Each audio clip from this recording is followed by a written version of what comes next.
Welcome back to the Crochet Crowd as well as yarnspirations.com. I'm your host Mikey. Today is a quickie tip for Facebook, and we get a lot of questions on the same question all the time, and I've been guilty for this as well. When I started to crochet, I always ended up getting a triangle.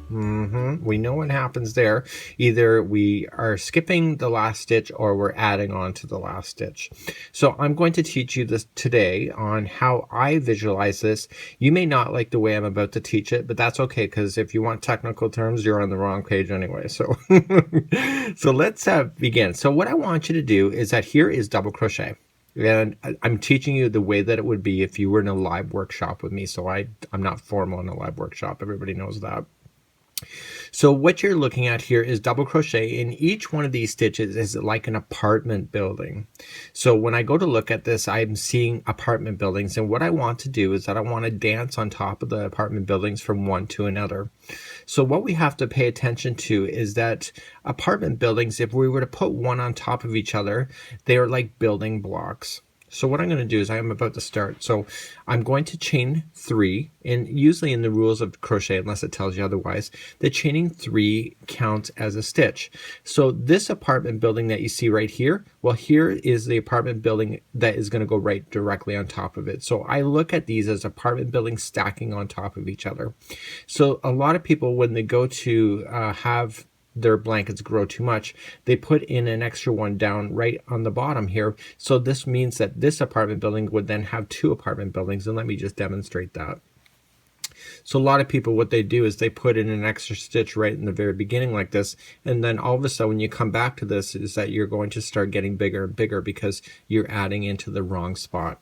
So if you can visualize each one of these stitches as an apartment building and you're stacking the apartment buildings up, it makes it a lot easier. So the very next stitch is right here. Okay, so that is the next apartment building, and I'm just going to double crochet myself across. So I'm just matching exactly what you see. So a lot of people, including myself, when in the learning stages, maybe a few years actually well into the learning stages, I was still messing up on where the end is. But what I did for myself is that I came up with this analogy of apartment buildings, and ever since then, I can make my own neighborhood with crochet, but also being able to understand my stitches too. So I look to see how the apartment buildings are stacking up on top of each other. How many stitches do I have left? If you said 3, the answer is correct, because the one that's the turning chain counts as one of them. Now usually what happens in the new crocheters is that this one over here, it looks like it's bunched together when they're so tight. So what they do is they end up stopping a row early, or a stitch early. Okay, so usually people think that this monstrosity here is one stitch, but in actual fact it's 2. So they stop right here, but in actual fact they still have 1 stitch to go, and it looks like it could be correct. Oh, sure it could be, but when you have a triangle afghan, you just tell everybody you meant to do it that way. So we want to make sure we get into the top of this turning chain. So we don't put it into this nasty one right here. We put it into the one right beside it. So it's the turning chain, it gets the final double crochet. So you see that the apartment buildings are still stacking on top of each other all the way up. So let me just pull it out like this.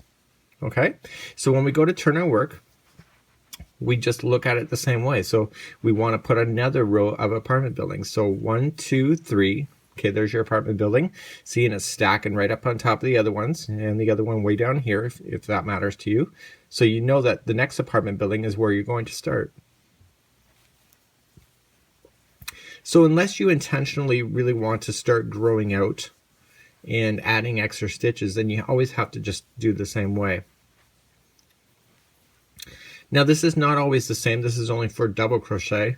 So this is not a rule across the board. Single crochet, we do go into the same stitch that we are in, but it's only the double crochet.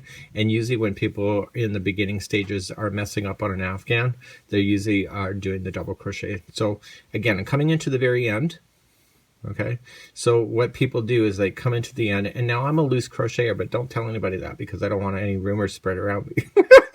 I don't want any rumors spread around me how loose I am. But in actual fact, this is where most people stop if they're screwing up. So they forget that turning chain also needs a double crochet. Now you're going to notice one thing, is that people say they have this god ugly hole. Let's talk about nasty holes. They have a god awful hole in the row below, and that does happen. And so you're going to notice this in the long term, that every other row will have just a hole that just looks a little bit bigger than the other holes. And that happens every other one. So the one that's going to look a little bit bigger in this row will be on this side. That's just natural. That's what we're talking about. So, so again, to start up is chaining 3. And we look for the apartment building. So here's the apartment building. So the next one is right there. See? Now, people have their own ways of remembering how to do things. This is mine. It's not very conventional. I don't want to bog new crocheters down in my workshops with technical language. They'll get it. Yeah. So, okay, so I'm just going to go right to the end. I like this color, isn't it? This is the Karen Simply Soft Brights color. Certainly, I need my sunglasses to have this stuff. Love it. This is what I did the hat in too. So again, right to the end. Okay, so you got 2 apartment buildings left, so you got 2 stitches. And remember the turning chain also right at the top of the turning chain. So never go into a gap, okay? To make sure you always go in, because if you go into a gap, look how nasty it'll look. Do you want nasty or do you want fabulous? See how you get that big gap in there? So don't go into a gap, go into the top of the turning chain. And you still get a gap space, but it won't be as bad. And that's my quick tips using apartment buildings for making sure that you can keep your neighborhood all in balance on one side and another. Till next time, that's my crazy analogy. Hope it works for you. We'll see ya. Bye-bye.